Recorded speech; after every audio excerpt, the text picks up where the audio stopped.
El Chapo est une légende vivante, à tel point qu'Hollywood, dans les mois qui précèdent son arrestation, rêve de faire un film sur sa vie de chef de cartel. C'est Sean Penn qui va décrocher la timbale.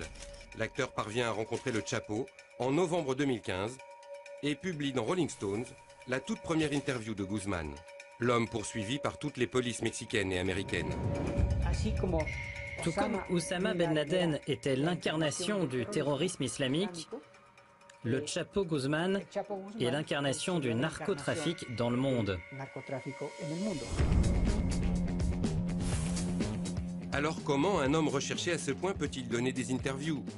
Le pouvoir de son cartel serait-il plus fort que l'État lui-même? Pour comprendre, il faut pénétrer au cœur de son organisation de Sinaloa. Joaquín Guzmán Loera est en quelque sorte le PDG d'une multinationale du crime appelée Cartel de Sinaloa. Une multinationale présente dans plus de 52 pays. Spécialisé dans le trafic de drogue, le cartel engendre des bénéfices faramineux. Son pouvoir est si immense qu'il a un jour déposé dans une banque des États-Unis la somme de 378 milliards de dollars. Mais plus que la drogue et l'argent, le mythe du Chapo vient de sa capacité à s'évader. En 2001, il s'échappe de la prison de Puente Grande, le début d'une cavale de 13 ans qui en fait l'ennemi public numéro 1.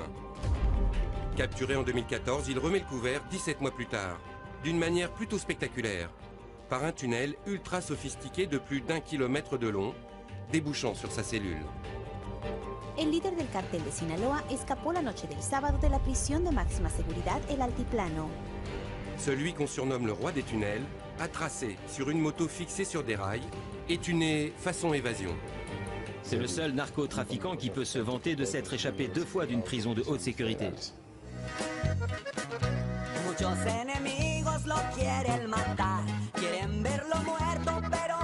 Ennemi public pour les uns, Robin des Bois pour les autres, dans son pays, le Chapo est un mythe. Des centaines de chansons à sa gloire, appelées narco-corridos, pullulent sur le net, contribuant à cette image de bienfaiteur. Joaquín Guzmán, ¿por qué? Porque él es el que ayuda al pueblo, el gobierno se debe de encargar a secuestradores, no a gente que nos ayuda.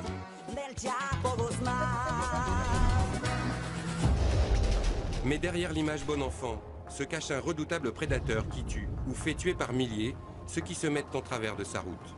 Un chef de guerre redouté par tous les cartels. Il se faisait la guerre pour savoir qui était le plus dur. Si le cartel des États se laissait 10 têtes coupées quelque part, Sinaloa en laissait 10 le lendemain. Alors quel est le secret de longévité de Joaquín Guzmán? Pourquoi El Chapo, qui a défié la mort depuis plus de 40 ans, est-il encore vivant? Nous allons vous montrer comment celui qu'on surnomme le Courteau, le Petit, a construit le plus grand empire mondial de la drogue. Une histoire écrite en lettres de sang, où la cocaïne et la corruption règnent en maître, et où la vie d'un homme ne vaut guère plus qu'une quinzaine de dollars.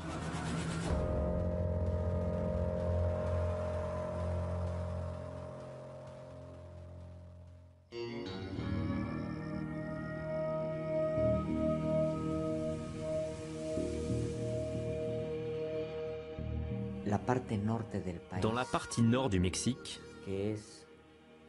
plus précisément dans les États de Sinaloa, Durango et Chihuahua, existe une zone de montagne très haute, très profonde, inaccessible. Et c'est dans cette région qu'opère le cartel de Sinaloa.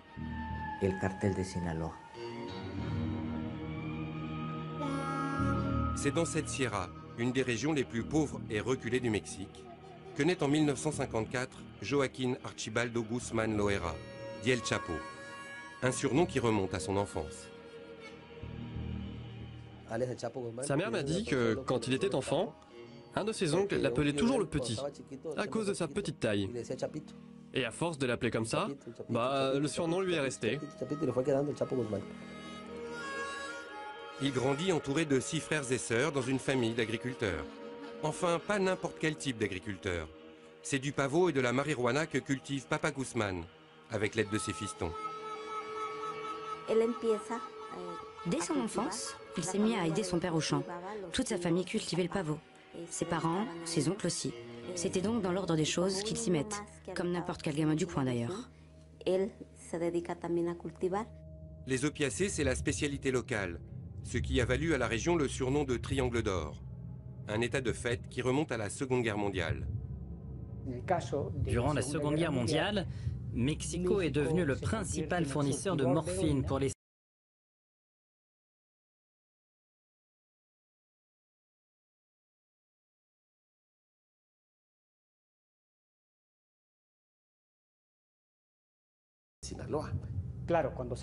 Quand la guerre s'est terminée, ils n'ont pas pu stopper cette production, notamment parce que de nombreux Américains étaient devenus accros à l'héroïne.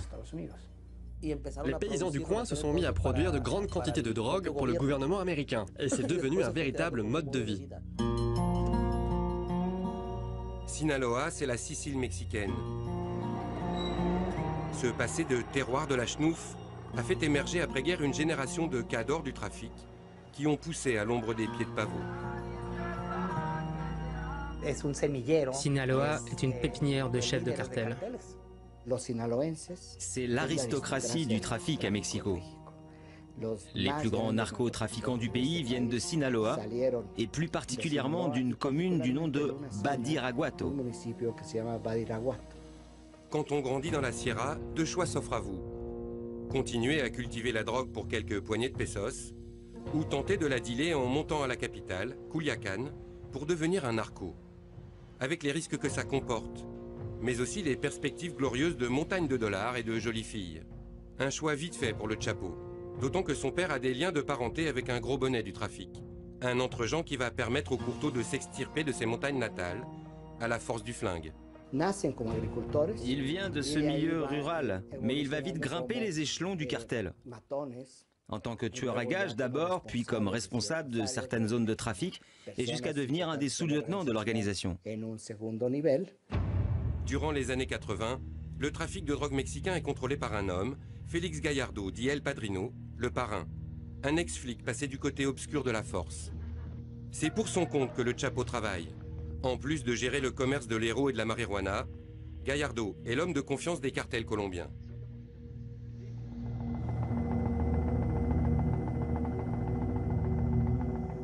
À cette époque, un certain Pablo Escobar déverse des tonnes de cocaïne sur les États-Unis, en grande partie via les Caraïbes, un couloir qui commence pourtant à être dans le radar des stupes américains. US police recently uncovered one of the largest cocaine hauls ever in Miami. Ce qui oblige Escobar à s'en remettre de plus en plus à Gallardo pour faire passer sa marchandise. Les Colombiens payaient les Mexicains en liquide. Au bout d'un moment, les Mexicains se sont rendus compte qu'ils pouvaient adopter une stratégie plus intelligente et leur ont dit « Ok, non seulement vous allez nous payer avec du cash, mais aussi avec de la drogue. » Être payé en drogue représente un énorme avantage. L'organisation du Padrino deal désormais elle-même de la coke aux États-Unis et décuple ses bénéfices. Peu à peu, aidés par les persécutions contre Escobar qui s'intensifient fin 80, les Mexicains passent du rang d'intermédiaire à celui d'organisateur du trafic de coke. Leur pouvoir explose. El Chapo, dont Gallardo apprécie le talent logistique et le sang-froid pour éliminer traîtres et incapables, prend du galon et gère les convois entre la Colombie et le Mexique. En 1987, inquiété dans l'affaire du meurtre de Kiki Camarena, un agent de la DEA qui avait infiltré son cartel, Gallardo décide de diviser son empire. Entre des lieutenants, tous originaires, comme lui, de Sinaloa. Cette histoire, c'est celle d'un grand baron de la drogue qui assigne à ses principaux lieutenants, à ses hommes de confiance, différentes zones de trafic. Durant cette réunion organisée par Gallardo et à laquelle tous ses lieutenants participaient, les Zambada, les Esparragosa, les Guzman, les Arellano, ils se sont divisé le pays, comme s'ils étaient des dieux. Qu'elle soit mythique ou non, la réunion fut l'acte de naissance des cartels mexicains. Au frère Arellano Félix, Dieu le Père Gallardo donna la plaza de Tijuana. À la famille Carrillo Fuentes, celle de Juarez. À Miguel Caro Quintero, Sonora.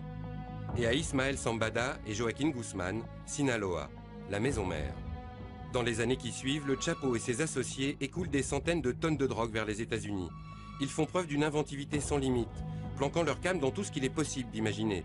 Conserves de piment, carcasses de requins, primeurs en tout genre, mais aussi des produits un peu moins frais. Il leur arrivait aussi de cacher leurs marchandises dans des cadavres. La police est tombée là-dessus dans des morgues de Tijuana. Des corps qui devaient passer la frontière après avoir été bourrés de drogue. Mais c'est pourtant par un autre moyen que le Chapo va définitivement imprimer sa marque à la folle histoire de la contrebande. On le surnomme le seigneur des tunnels parce que c'est lui qui a le plus perfectionné cette technique pour passer de la drogue vers les États-Unis. C'est lui qui a donné aux tunnels des caractéristiques technologiques avancées, comme l'air conditionné ou l'utilisation du GPS pour être plus précis dans le tracé. Le Chapo a fait passer les narcotunnels du 19e au 22e siècle. Roi des tunnels et homme de l'ombre jusqu'au début des années 90, le Chapo va brusquement apparaître en pleine lumière, de manière spectaculaire.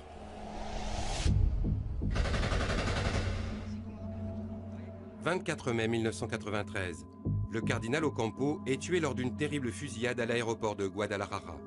Un événement qui va faire passer Guzmán de personnage de second rang du narcotrafic à celui d'ennemi public numéro 1. L'assassinat du cardinal Ocampo provoque un choc immense dans le pays. Ils avaient assassiné un cardinal, une figure vraiment importante de l'Église. Ça ne s'était jamais vu au Mexique. Depuis des mois, la tension monte entre le cartel de Tijuana et le Chapo. Ce dernier veut mettre la main sur le couloir de trafic des frères Arellano Félix, qui ne l'entendent pas vraiment de cette oreille. Ce jour de mai 1993, c'est Guzmán qui devait mourir à Guadalajara. Les tueurs des frères Félix mitraillent une voiture qu'ils pensent être celle du Chapo. Mais c'est le cardinal qui prend 14 balles dans le corps. Tragique méprise, complot ourdi pour se débarrasser d'Ocampo, les avis divergent encore. Mais quoi qu'il en soit, le Chapo est tenu pour responsable. Sa tête est mise à prix, la chasse à l'homme commence. Attraper le Chapo est devenu un impératif politique pour le gouvernement, pour que justice soit faite au plus vite pour la mort du cardinal. C'est ce qui explique le désir impérieux du gouvernement de s'emparer de lui.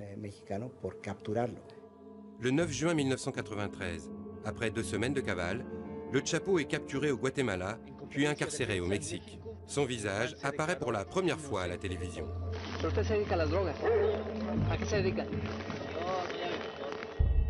Difficile d'imaginer, en voyant ce jeune homme à l'air inoffensif, qu'il sera, une quinzaine d'années plus tard, considéré comme le criminel le plus puissant du monde. En voulant lui faire porter le chapeau, le gouvernement ne se doute pas qu'il lui a rendu le plus grand service de sa vie. En novembre 1995, Guzmán est transféré à la prison de haute sécurité de Puente Grande. Enfin, haute sécurité à la mexicaine, le genre d'endroit où les chefs narcos gèrent souvent encore mieux leur business que s'ils étaient dehors. Quand le gouvernement capture ce genre de narcotrafiquants, il les incarcère, mais il ne leur confisque absolument rien, pas le moindre dollar. Ils sont en prison, ok, mais c'est comme s'ils étaient dehors, car on ne s'en prend pas à leur pouvoir financier.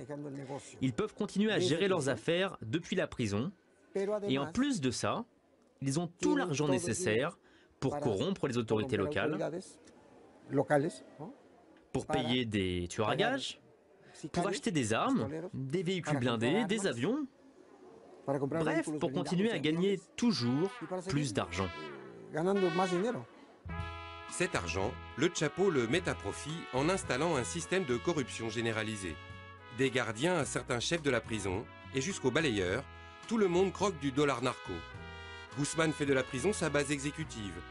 Le trafic roule, d'autant mieux que le Chapo n'est pas l'unique chef de Sinaloa, un cartel à l'organisation horizontale, regroupant différentes familles criminelles.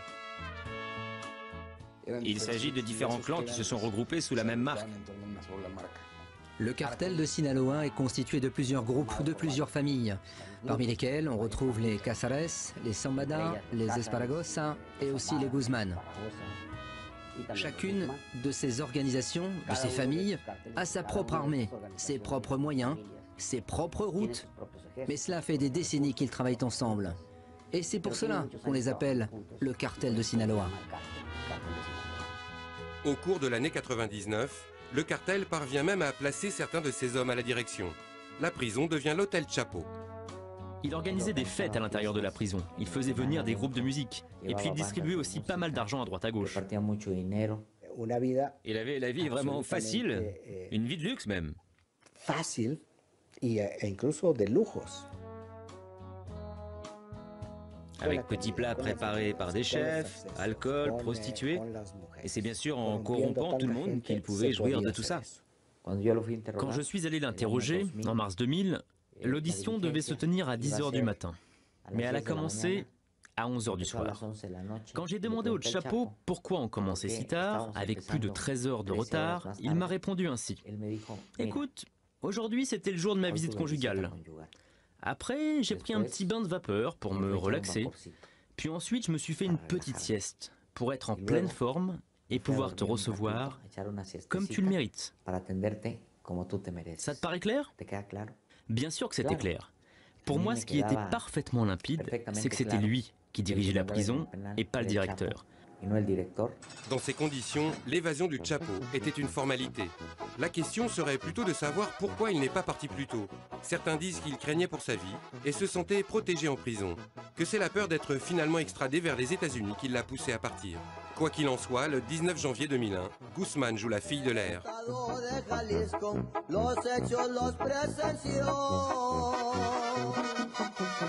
Del penal de Puente Grande, el Chapo se les peló, de acuerdo con los custodios,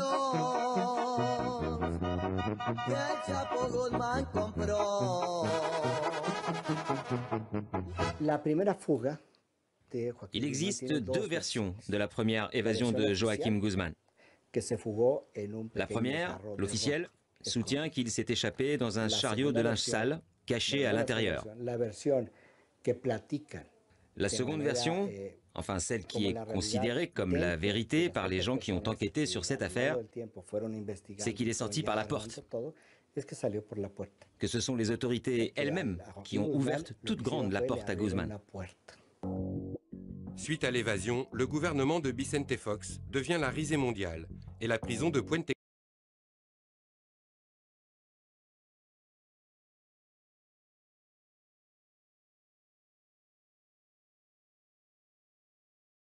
à s'échapper d'une prison de haute sécurité lui a conféré un statut quasi légendaire.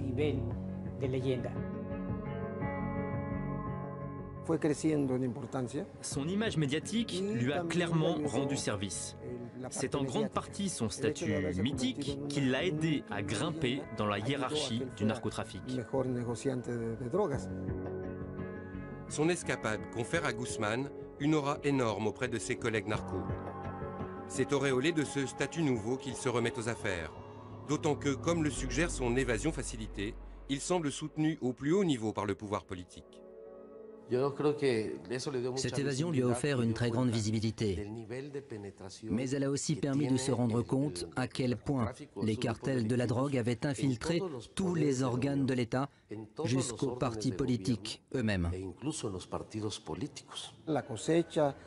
La production et le trafic de drogue ne peuvent pas s'effectuer sans l'autorisation, ou tout au moins la permissivité, du gouvernement.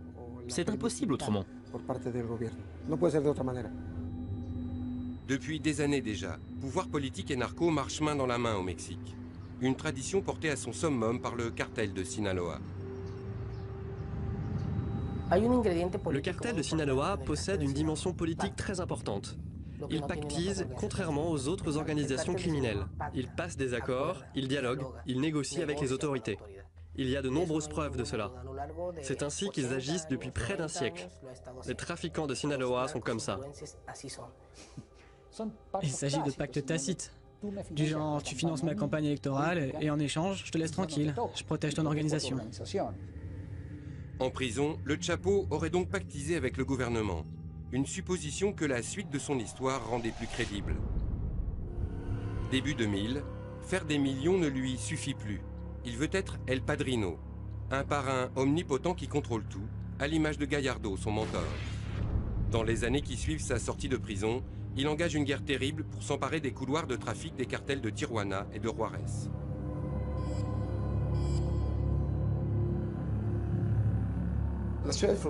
Les grandes villes frontalières, particulièrement Tijuana et Juarez, ont toujours été les pièces maîtresses du trafic. Parce que vu toutes les marchandises qui y transitent, c'est bien plus facile d'y faire passer la drogue.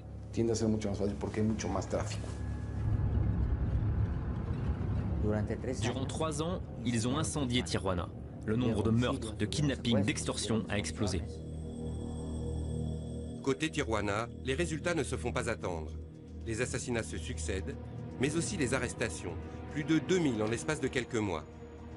Des arsenaux d'armes et des montagnes de drogue sont saisis.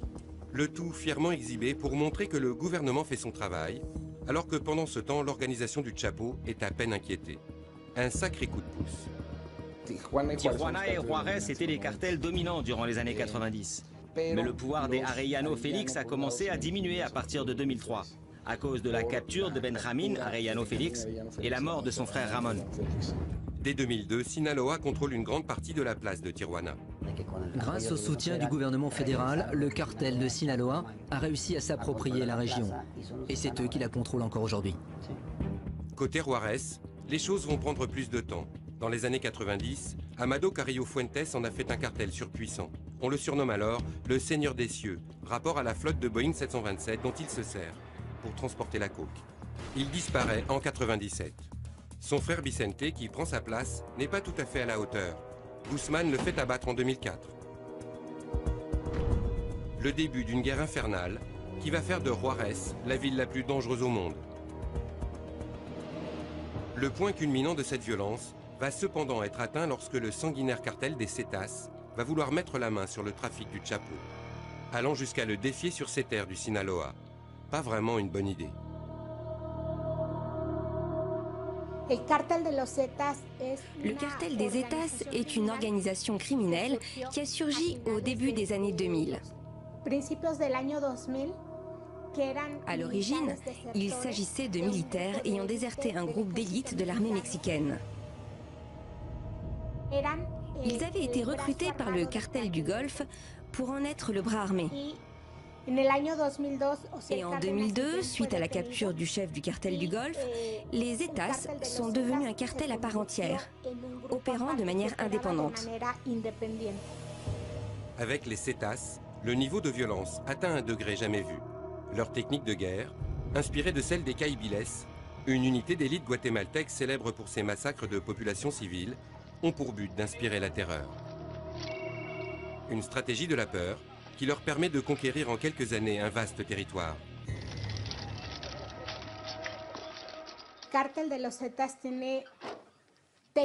Le cartel des Zetas utilise des méthodes de violence allant jusqu'à la décapitation et même au démembrement de ses victimes. Les Zetas sont un groupe intégralement violent. Ils ne semblent pas avoir de stratégie particulière, si ce n'est d'arriver quelque part, de s'approprier le lieu par la violence, avant de continuer à avancer pour faire la même chose ailleurs. C'est à cause de ce genre de méthode qu'on trouve tellement de fosses clandestines dans ce pays. Ils ont réussi à contrôler des zones du golfe du Mexique. Puis, à force d'avancer, ils ont commencé à disputer certaines régions contrôlées par le cartel de Sinaloa. Pour leur faire face, le Chapo forme un groupe paramilitaire calqué sur leur organisation et appliquant les mêmes méthodes, Los Negros. La guerre est d'une brutalité inouïe et enflamme le pays. C'était une guerre d'une violence extrême. Un jour, on a publié un article qui disait que l'enjeu de la guerre était de savoir qui était le plus dur, le plus inflexible des deux. Si le cartel des Zetas laissait 10 têtes coupées quelque part, le cartel de Sinaloa en laissait 10 le lendemain en représailles. Si des corps démembrés étaient découverts un jour, on en découvrait d'autres dans la foulée. L'affrontement Zetas-Sinaloa s'envenime encore suite au retournement d'alliance des Beltrán Leiva, une famille narco de Sinaloa qui, après avoir lutté contre les Zetas, finissent par se ranger de leur côté, suite à ce qu'ils considèrent comme une trahison de Guzmán. Une histoire dont les conséquences vont atteindre le Chapo en plein cœur. Un des fils du Chapo, Ivan Archibaldo, était en prison. Et du jour au lendemain, il a été remis en liberté. C'est de là qu'est né le problème entre le Chapo et les Beltrán Leiva. Parce qu'ils l'ont accusé d'avoir échangé la liberté de son fils contre des informations permettant la capture du plus jeune des frères Leiva, Alfredo, dit le Mochomo. Le Mochomo, était un élément clé du cartel. Mais le Chapo le suspectait de parlementer avec les Zetas, ce qui expliquerait qu'il les balançait. Les frères Leiva ne tardent pas à réagir et assassinent un des fils du Chapo, Edgar, sur le parking d'un centre commercial de Culiacán. Mauvais calcul pour le Chapo. En voulant sauver un de ses fils, il en a perdu un autre.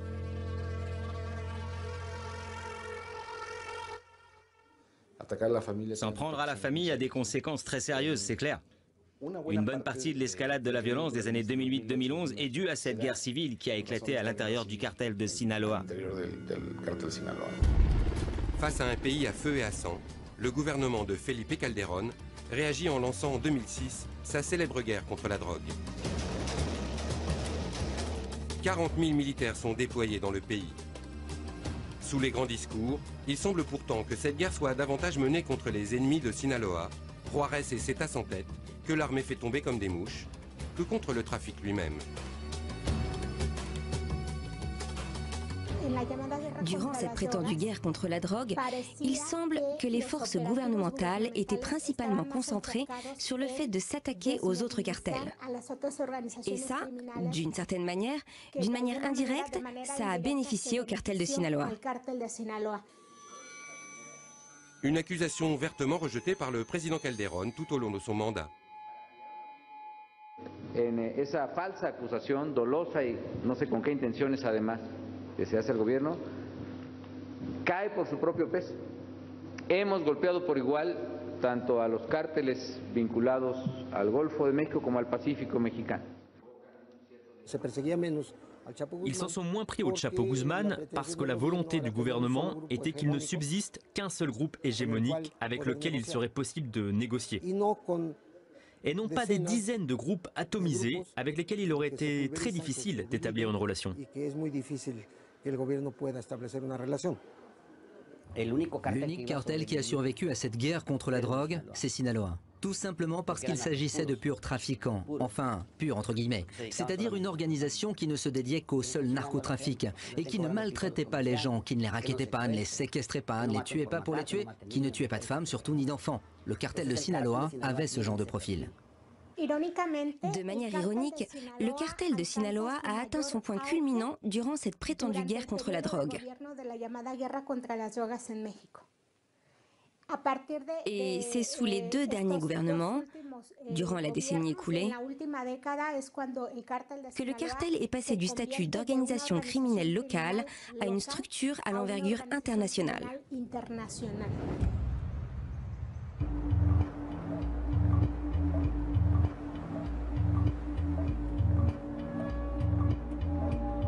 Cette guerre contre la drogue, au bilan humain terrifiant, plus de 100 000 morts à ce jour, est en fait l'émanation mexicaine d'une politique américaine du même nom, lancée par Nixon. Les Américains financent cette lutte contre la drogue et encadrent les soldats mexicains. De nombreux analystes disent même qu'ils la dirigent en sous-main. Mais cautionnent-ils pour autant les faveurs accordées au Chapo ? La guerre entre les cartels, les milliers de morts qu'elle a engendrés a obligé les Américains à établir des priorités. Ils se sont dit, qu'est-ce qu'on va bien pouvoir faire avec le Mexique, ce pays si proche de nous? Et entre tous les cartels, ils ont choisi celui de Sinaloa comme étant un cartel avec qui il était possible de cohabiter. L'immense business que représente le narcotrafic a selon moi été depuis toujours administré par les Américains. Je n'ai aucun doute sur le fait que ce maintien et ce renforcement même de Sinaloa résultent d'une stratégie parfaitement établie du gouvernement américain. Les États-Unis continuent à être le grand marché de la drogue, ils en ont besoin. Vous imaginez, vous, une semaine sans drogue à Chicago ou à New York? Qu'est-ce qui se passerait? C'est ainsi. L'insatiable narine gringo doit bien continuer à être alimentée. Alors autant que ce soit par les plus raisonnables, enfin par les moins psychopathes des narcocartels. Une réelle politique pas vraiment étrangère aux habitudes américaines en la matière. C'est ce que je dis tout le temps. La dernière lettre du sigle DEA signifie administration. Ils administrent la drogue. Ils administrent les cartels, leur façon d'opérer, la quantité de drogue qui passe et surtout les prix, bien sûr. Ils l'ont toujours fait.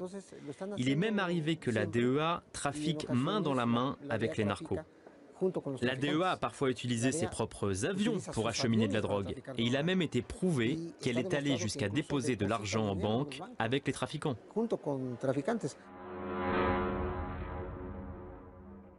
Nicaragua, années 80. Des membres de l'administration Reagan financent secrètement les Contras, un groupe armé luttant contre le gouvernement sandiniste, un peu trop socialiste à leur goût. Pour récupérer de l'argent, les services US vendent en sous-main des armes à l'Iran, officiellement un de leurs pires ennemis. C'est le fameux scandale de l'Irangate. Moins connu, des agents de la CIA pactisent avec Escobar et Gallardo. Vous vous rappelez? Le mentor du Chapo. Le deal, ils ferment les yeux sur le trafic vers Miami, quand ils ne l'organisent pas eux-mêmes, en échange d'une aide financière aux Contras. Pas vraiment difficile d'imaginer à la lueur de ce genre d'infos que le Chapo ait pu avoir des relations avec les services américains. Des documents déclassifiés l'attestent. De nombreuses rencontres entre officiers de la DEA et Sinaloa ont eu lieu durant la guerre contre la drogue. Des deals du genre tuyaux sur les autres cartels contre protection. Et quand ce n'est pas la géopolitique qui parle, il reste le dollar. La corruption du Chapo ne s'arrêtant pas à la frontière. Là où il existe un niveau de corruption aussi important, voire même plus important que chez nous, eh bien c'est aux États-Unis. Tout le monde est de mèche là-bas aussi. Des autorités aux patrouilles frontalières en passant par les maires et les forces policières des principaux centres de consommation. Quelle quantité d'argent sale est blanchi dans le système financier américain? Des milliards et des milliards de dollars. Les banques américaines font partie des principales institutions financières dont se sert le cartel pour blanchir son argent. On pourrait aussi parler du trafic d'armes. 80% des armes qui entrent de manière illicite dans notre pays viennent des États-Unis. Tout ça pour dire que l'économie américaine bénéficie elle aussi très largement des activités du cartel.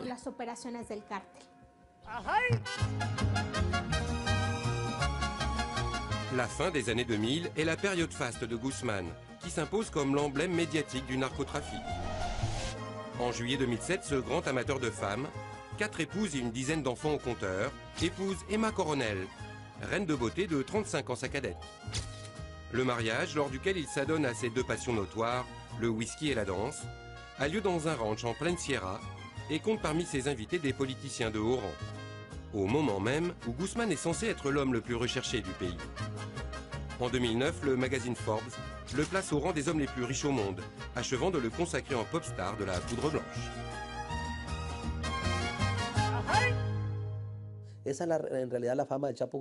La célébrité du Chapo a encore été accrue quand Forbes l'a classé 701e de sa liste des hommes les plus riches au monde. Ça nous a tous rendus fiers ici. Et lui en tout premier, je crois. Quand ils l'ont attrapé, il avait d'ailleurs un pistolet sur lequel était gravé le numéro 701, comme dans la revue. Ce classement a énormément renforcé sa popularité. Ses ennemis ayant été balayés, le pouvoir du cartel de Sinaloa explose. Il contrôle désormais une énorme partie des exportations de coke, d'héros, mais aussi de meth, un business dont s'occupe spécialement Guzman, faisant venir les ingrédients nécessaires à sa confection depuis la Chine. Dans les années 2010, c'est Chicago qui est désormais la plaque tournante du trafic aux États-Unis. Le Chapo arrose depuis les rives du Michigan des centaines de villes américaines. Une mainmise qui contraint les autorités de la ville à le déclarer ennemi public numéro 1, un titre jusque-là détenu par le seul Al Capone. This is the underground UPS that we've seen here. And don't kid ourselves, that's why we have used the label as public enemy #1 in this instance of the havoc that this organization, and he is the head and leader, has wreaked on the streets and to the citizens of Chicago. En 2011, à la mort de Ben Laden, Guzman devient même l'homme le plus recherché au monde par le FBI et Interpol. Un élément qui renforce définitivement son mythe, tout en permettant de réduire le problème du narcotrafic à sa seule figure. Quand le gouvernement américain l'a déclaré ennemi public numéro 1, il est devenu encore un peu plus populaire. Ça a contribué à sa légende et ça a en même temps permis de dévier l'attention, d'empêcher qu'on ne se demande trop qui se cache derrière le cartel de Sinaloa, en plus de Joaquín Guzmán.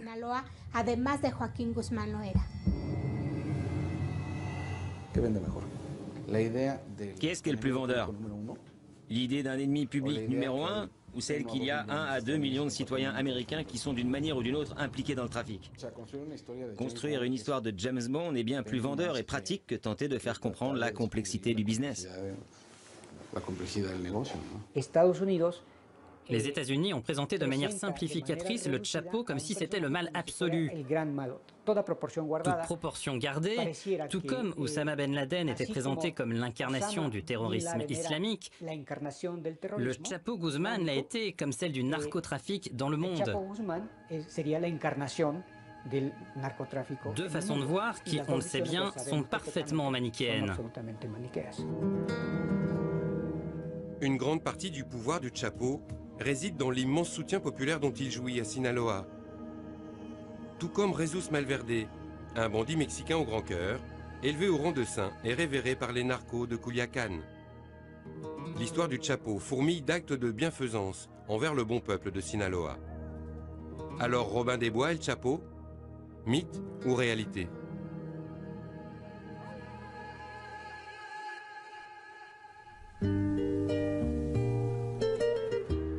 Là où certains cartels font régner la terreur, rackettant, violent et kidnappant, le Chapo s'oppose en protecteur dans cet état qu'il l'a vu grandir.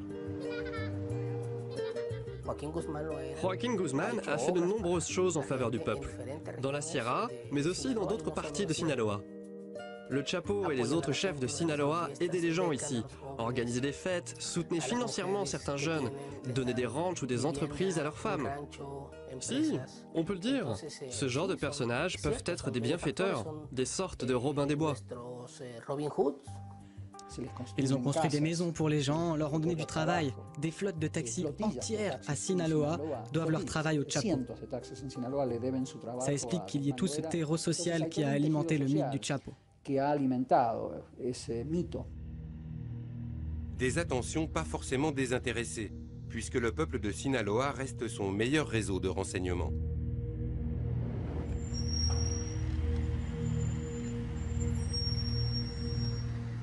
Quand les militaires arrivent, les radars s'activent. N'importe quel villageois peut devenir les yeux du Chapo, lancer l'alerte et l'aider ainsi à prendre la fuite. Il sait bien qu'il a besoin d'un soutien populaire, que ça lui sert à se protéger. Les années passent, et plus personne ne songe à imaginer que le Chapo, qui s'est mué en un être mythique dont on viendrait presque à douter de l'existence, sera repris un jour. On en sait peu sur la vie de Guzmán durant ses 13 ans de cavale. Tout juste qu'entre de très nombreux voyages d'affaires à travers le monde, il passe son temps en Sinaloa, dans ses villas de Culiacán ou ses ranchs de la Sierra. Durant cette période, des centaines de personnes jurent l'avoir aperçu à travers le pays, parfois au même moment, à deux endroits différents. Omnipotent, omniscient et doué d'ubiquité le Chapo.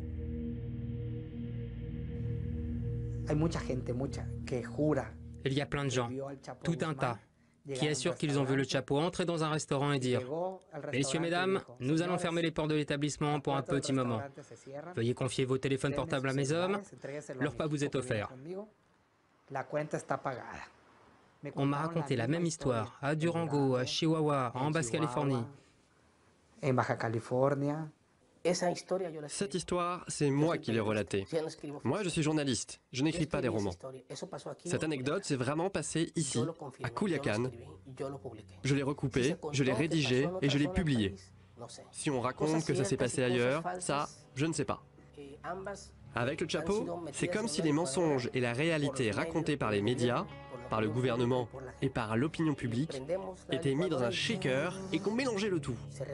À la fin, tout se confond et il devient presque impossible de distinguer le vrai du faux. Mais je pense que toutes ces histoires qui tournent autour de Guzmán alimentent son mythe et l'adoration dont il fait l'objet.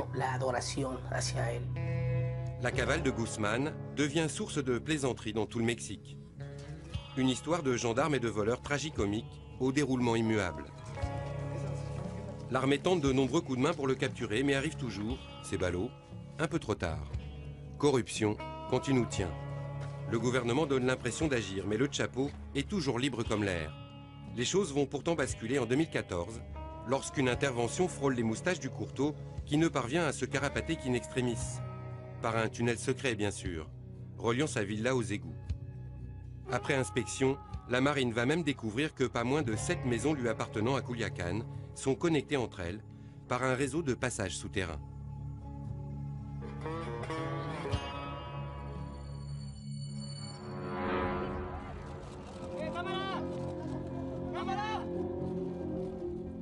Le 22 février, quelques jours après ce décanillage à la Jean Valjean, l'impensable se produit. Guzmán est arrêté lors d'une opération de la marine, à Mazatlán.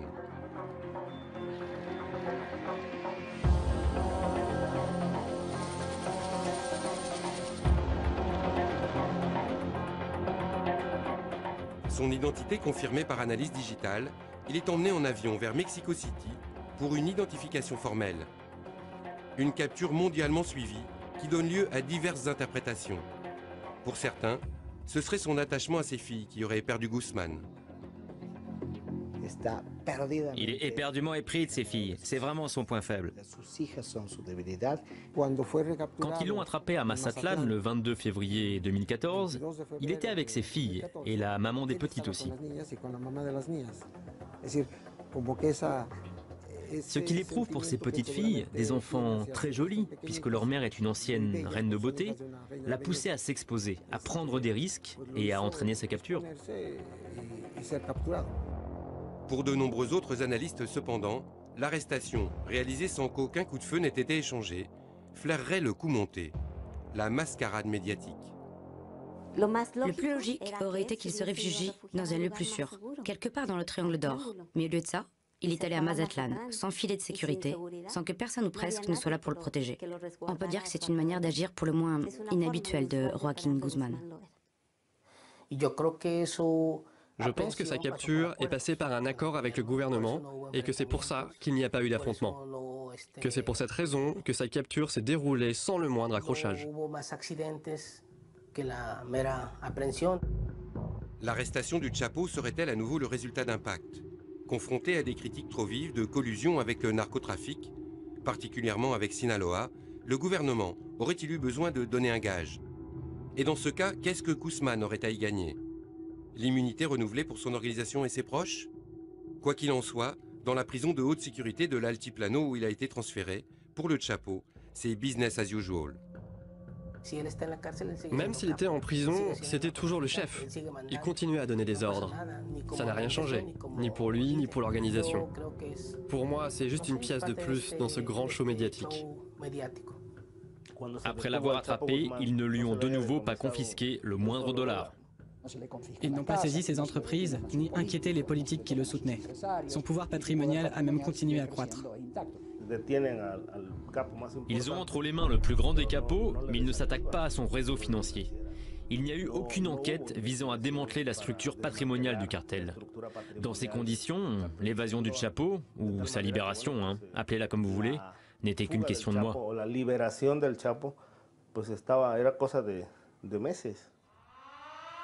Le 11 juillet 2015, 17 mois après son arrestation, la nouvelle tombe, provoquant un ahurissement général. Le Zorro des temps modernes s'est encore fait la malle. Pas par la grande porte cette fois, mais par ce fameux tunnel de plus d'1 kilomètre de long.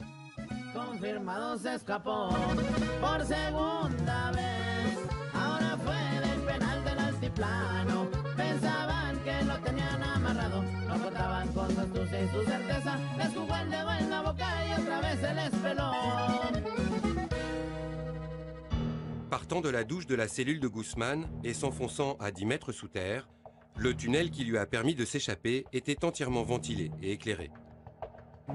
Les tunnels du Chapo sont sans doute les plus sophistiqués au monde.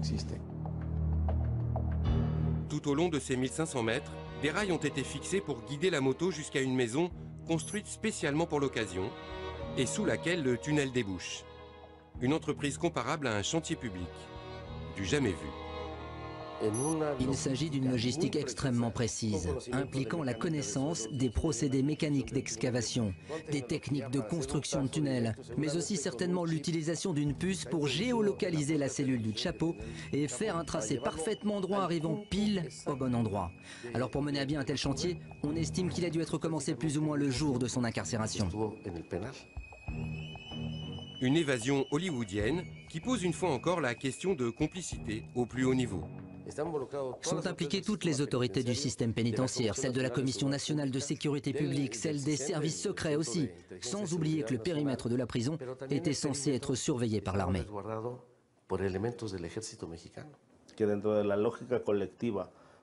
Qui pourrait croire qu'il est possible de construire un tunnel d'1,5 km de long sans qu'aucune autorité ne s'en rende compte?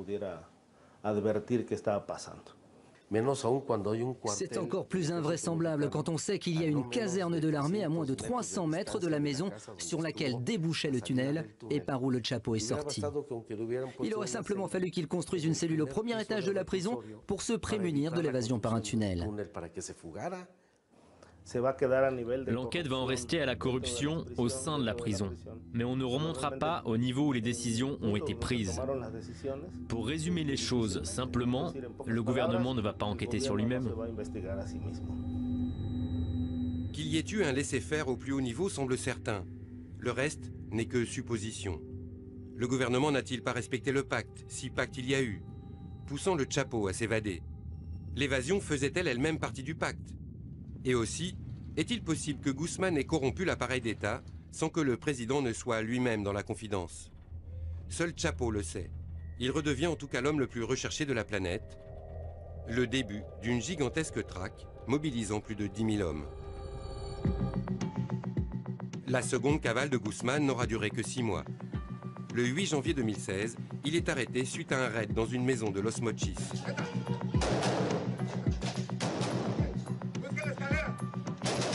Une intervention filmée en caméra subjective par les militaires et lors de laquelle 6 de ses porte-flingues sont tués.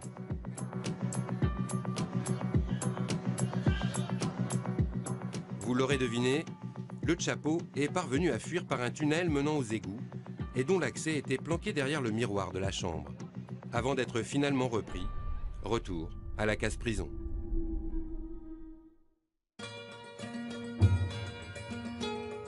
Dans la maison dévastée par l'intervention, on retrouve des DVD de la série La Reine du Sud, dans laquelle la célèbre actrice mexicaine Kate del Castillo incarne une chef de cartel. C'est elle qui a servi d'intermédiaire pour la rencontre avec Sean Penn, 3 mois plus tôt, lors de laquelle l'acteur réussit le tour de force d'obtenir l'interview de l'homme que toutes les polices rêvaient de coffrer. En 2012, Kate del Castillo déclarait faire davantage confiance au Chapo qu'au gouvernement. Le début d'une idylle par SMS, avec pour arrière-fond le projet d'un film sur la vie de Guzmán, auquel Sean Penn espérait se greffer. Les sirènes du showbiz n'auront pas réussi à l'homme de la Sierra. Obsédé par la jolie Kate, c'est dans le but de la revoir qu'il se serait rendu à Los Mochis. Le bandit au grand cœur, perdu par une femme fatale, un classique du cinéma hollywoodien. La fin parfaite pour son futur biopic. Mais pendant que le Chapo attire tous les projecteurs, le narcotrafic et le flot d'argent sale et de cadavres qu'il charrie ne semblent pas près de se tarir. Au fond, ça ne change rien. Absolument rien. L'argent sale est toujours là. Les hommes politiques corrompus sont toujours là. La production de drogue continue de plus belle, tout comme le blanchiment. El Chapo, c'est juste un homme parmi d'autres. Il pourrait disparaître demain, ça ne changerait rien pour le cartel. Parce que c'est une structure qui dépasse les simples individus. C'est une organisation qui fait ça depuis des décennies. Et le fait qu'ils détiennent le Chapo ne fera pas chuter le cartel. On l'a déjà bien vu pendant que le Chapo était en prison. Le cartel a continué à grandir.